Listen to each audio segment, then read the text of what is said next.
नमस्कार, मैं हूँ रिंकू यादव। स्वामी विवेकानंद महाविद्यालय, नारायणपुर, प्रीतमपुर, हीरापुर, अंबेडकर नगर के वर्चुअल क्लास में आपका स्वागत है। आज मैं पढ़ाऊँगा क्लास डीएलएड 4th सेमेस्टर का मैथ। और इससे पहले हमने लेसन 6 प्रारंभ कर दिया था और उसमें हमने बताया था समांतर माध्य और माध्यिका निकालने के बारे में बताया था। और इस वीडियो में हम अध्ययन करेंगे बहुलक के बारे में। चलिए, थोड़ा समय घर पे नहीं हूँ, इसलिए जितने अनुरूप जो है, जिस हिसाब से हमने सोचा था कि आपको पठन पाठन का सामग्री प्रोवाइड किया जाएगा, कराएंगे हम, उस प्रकार से हम नहीं करा पा रहे हैं। क्योंकि मैं घर से नहीं, किसी अन्य जगह से ये वीडियो आपको प्रोवाइड करा रहा हूँ 3 से 4 दिन से, ठीक है। और आपको हो सकता है पीडीएफ ही मिलता हो। वीडियो थोड़ा सा कम है क्योंकि मैं घर पर नहीं हूँ, लेकिन चलिए, आज भी घर पर नहीं हूँ, कहीं अत्र जगह से ये वीडियो मैं बनाकर सिर्फ मोबाइल के ही ज़रिए से बना करके और पीडीएफ के माध्यम से थोड़ा सा मैं आपको बताऊंगा। और हो सकता है ये कंडीशन 1 से 2 दिन में सही हो जाए, उसके बाद फिर मैं वो व्हाइट बोर्ड पर पढ़ाऊंगा, ठीक है। चलिए देखते हैं कि क्या है, आगे बहुलक हमको पढ़ाना है। चलिए बहुलक के बारे में हम जानते हैं। देखिए, नाम से ही स्पष्ट है जैसे क्या कि बहुलक क्या है। तो हमने इससे पहले भी बताया था कि बहुलक किसी श्रेणी के जिसका मान जिससे जो श्रेणी जो डाटा दिए रहते हैं, जिसकी उस पद का मान, जिस पद का मान सबसे अधिक हो, क्या हो, जिस पद की बारंबारता जो अधिक बार आया हो, जो अधिक बार दोहराया गया हो, वो क्या है, उस पद में क्या होगा, वो बहुलक कहलाता है, ठीक है। बहुलक ज्ञात करने के लिए क्या है, 1-2 विधियाँ होती है, एक खंडित विधि, एक सतत विधि होती हैं।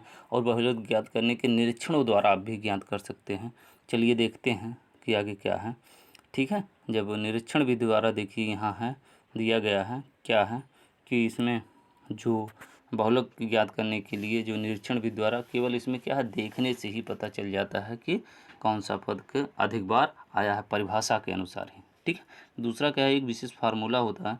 वो फार्मूला क्या है, फार्मूला है बहुलक बराबर होता है कि 3 इंटू माध्यिका -2, उसके बाद क्या करेंगे, गुणे माध्य से गुणा कर देंगे। हमने माध्य और माध्यिका के दोनों के ही बारे में बहुत अच्छी तरीके से क्या किया है, बताया है, माध्य और माध्यिका के बारे में, ठीक है। चलिए, ये फार्मूला यूज करके ही माध्यिका बहुलक निकाला जा सकता है। और जो खंडित विधि है, खंडित विधि हमने बता दिया है। आपको एक विधि बताना है, कौन सी विधि, वो विधि है सतत श्रेणी विधि, ठीक है। इस विधि, ये विधियां आपको बताना है, ठीक है। और इसके बताने से पहले ये थोड़ा सा विधि हमारे पास इस टाइम बुक नहीं है, ठीक है। और क्योंकि मैं घर पर नहीं हूँ, इसलिए बुक नहीं है। और इस विधि में मैं इससे अगले वीडियो में आपको बता दूंगा, ठीक है। चलिए, इसके बाद देखते हैं कि बहुलक के गुण और दोष के बारे में देख लेते हैं। बहुलक के गुण और दोष क्या होते हैं, क्योंकि जिसमें गुण होता है उसमें दोष भी होता है। कोई भी व्यक्ति परिपूर्ण नहीं है, ठीक है।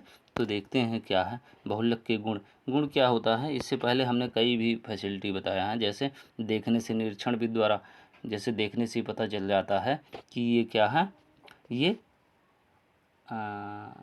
देखने से ही पता चल जाता है कि इसमें बहुलक कौन सा है, ठीक है। और आप जानते हो, जो देखने से ही पता चल जाता है, वो जो मस्तिष्क होता है कितनी जल्दी अंकित करता है, कितनी जल्दी समझता है, ठीक है। तो कितनी जल्दी कितनी जल्दी एक्सेप्ट करता है, ये उनके गुण हो सकते हैं, ठीक है। जैसे देखिए, यहाँ लिखना, इसकी गणना सरल भी हो सकती है, और यदि सरल है तो वो रुचिकर भी होगा और समझने में सरलता भी आएगी, ठीक है।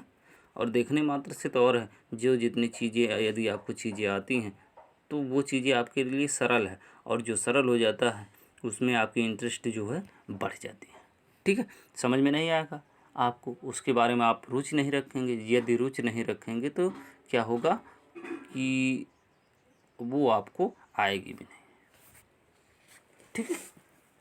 चलिए, और ये क्या है इसकी यदि हाँ, और हमें इसमें बाद में बात, यदि देखने से वो चीज़ें आपको आ गई, सरलता से समझ में आ गई, आपकी रुचि बढ़ गई, तो आप जानते हो वो आपको प्रिय लगने लगेगी, लोग प्रिय भी लगने लगेगी। ठीक है, तो आप कह सकते हो कि ये क्या है, वो यदि लोकप्रिय है तो उसका उपयोग भी आप ज़्यादा करोगे।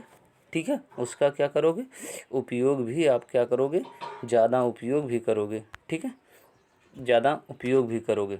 ठीक है, और प्रत्येक प्रदर्शक के हमने जैसे कि परिभाषा में यहाँ देखिए, परिभाषा में जो दिया था, क्या दिया था, परिभाषा में जो दिया था कि ये इसका एक ही मान, प्रत्येक परिदृश्य में इसका एक ही मान रहता है, क्योंकि इसकी जिसकी पद की बारंबारता सबसे अधिक होती है वही पद क्या होता है, डेफिनेशन अनुसार बहुलक कहलाता है। ठीक है, इसे आलेख द्वारा भी प्रदर्शित किया जा सकता है।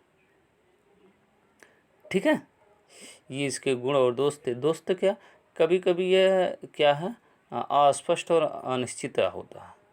ठीक है, कभी कभी कुछ ऐसे डाटे होते हैं जो जिन पे सभी का उपयोग नहीं किया जा सकता।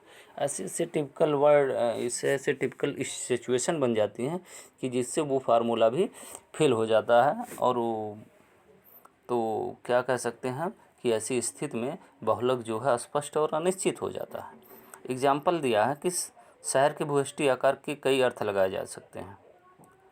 ठीक है, भूयष्टिक मतलब उसके जो भौगोलिक स्थितियाँ हैं उसके बारे में क्या है, ये देख करके नहीं पता, ये निरीक्षण करके ही बहुत अच्छे गहन डीपली निरीक्षण करके और उसको बता करके, बड़ी जटिल प्रक्रिया है कि सर्वे करके उसके बाद डिसाइड किया जाता है कि इसकी स्थिति क्या है, कैसी है। ठीक है,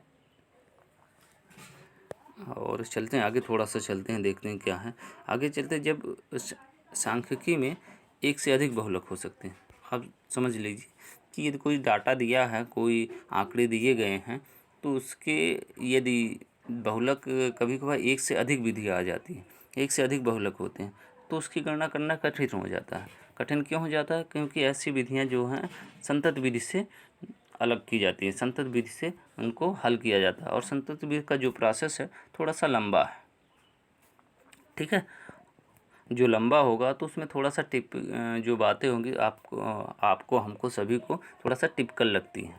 ठीक है, इसलिए उसमें अध्ययन करना थोड़ा सा कठिन हो जाता है, गणना करना थोड़ा सा कठिन हो जाता है, और फार्मूला बेसिस भी उसमें थोड़ा सा फार्मूला भी है, फार्मूला थोड़ा सा लंबा भी है, और उसके बारे में पूरा डिटेल क्या होता है, पूरा डीपली जो है अध्ययन करना पड़ता है। ठीक है, और उसके बाद सब निरीक्षणों को आधारित नहीं होती। आप देखते होंगे कोई गणना, जैसे ऊपर हमने बताया कि शहरों के भूयष्टिक आकार को जो क्या है वो गणना करना, निरीक्षण द्वारा गणना नहीं किया जा सकता। ठीक है, उनके बहुलक जो होते हैं उनको अध्ययन नहीं किया जा सकता। ठीक है, और बाह्यतम पद को महत्व देना बहुलक का प्रयोग कठिन नहीं होता। तो एकदम बाह्यतम पदों को, जो कुछ बाह्यतम पद हैं उनका प्रयोग ठीक नहीं होता। जैसे कोई आंकड़ा दिया है 29, 30, 31, 32 दिया है, तो 27 जो है, मान लीजिए 27, 28, 29 दिया है, 29 से शुरू किया, तो इसमें जो 27, 28 होते हैं, जैसे पूर्णांक में होता है कि 0, उसके बाद -1, -2, -1 इधर +1 प्लस, तो इसमें क्या है, आप जहाँ से ये शुरू होगा वहीं से ही गणना शुरू किया जा सकता है। जो यदि हम बाहरी प्रयोग, ये प्रयोग क्या होता है, ये प्रयोग हम ठीक से नहीं कर सकते।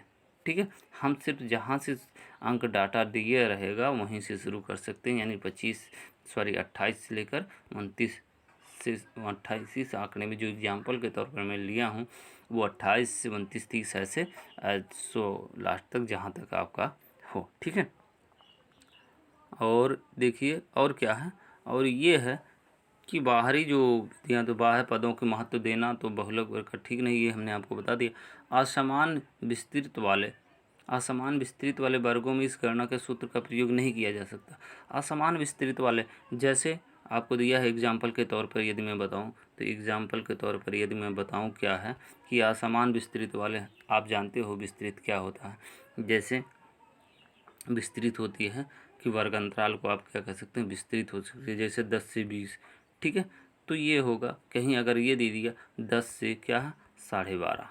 ठीक है, अब 12.5 से, और 12.5 से ये दे दिया 15 दे दिया, तो ये असमान विस्तृत हो गया। ठीक है, क्या हो गया, असमान विस्तृत होगा। अब असमान विस्तृत, जैसे अब 12.5 से 15 दिया तो 2.5 हो गया, ठीक है। वहाँ 10 से क्या दिया था, 10 से सीधा सीधा 20 दिया था, ठीक है। यहाँ 15 से, अब देखिए यहाँ दे दिया, कह दिया कि बाद में कह दिया 15 से 20, वहाँ से 15 से 12.5 से 15 था, 15 से 20 हो गया। अब यहाँ 20 से जो था वो दे दिया 26। अब देखिए इसमें 6 अंतर आ गया, इसमें 5 अंतर आ गया, उसमें 2.5 अंतर आ रहा था और एक में 10 अंतर आ रहा था। तो ये क्या है, ये असमान क्या है, ये असमान क्या है, असमान विस्तृत हो जाएंगे, ठीक है। इसका प्रयोग जब आप करेंगे, इस तरह के डाटा दिए रहेंगे तो इनके साथ सूत्र का जो बीजगणितीय सूत्रों का प्रयोग नहीं किया जा सकता, सॉरी, इसमें जो है फार्मूले का प्रयोग नहीं किया जा सकता, ठीक है।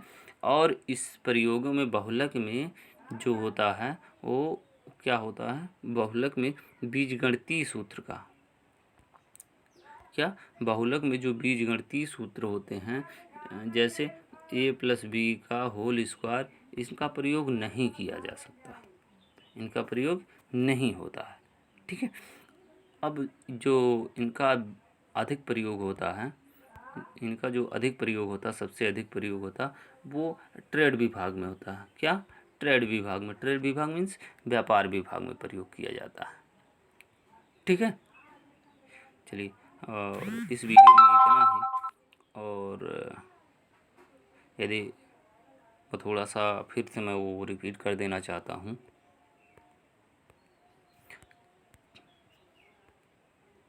मैं थोड़ा सा वीडियो रिपीट कर देना चाहता हूँ, वही बातें कि मैं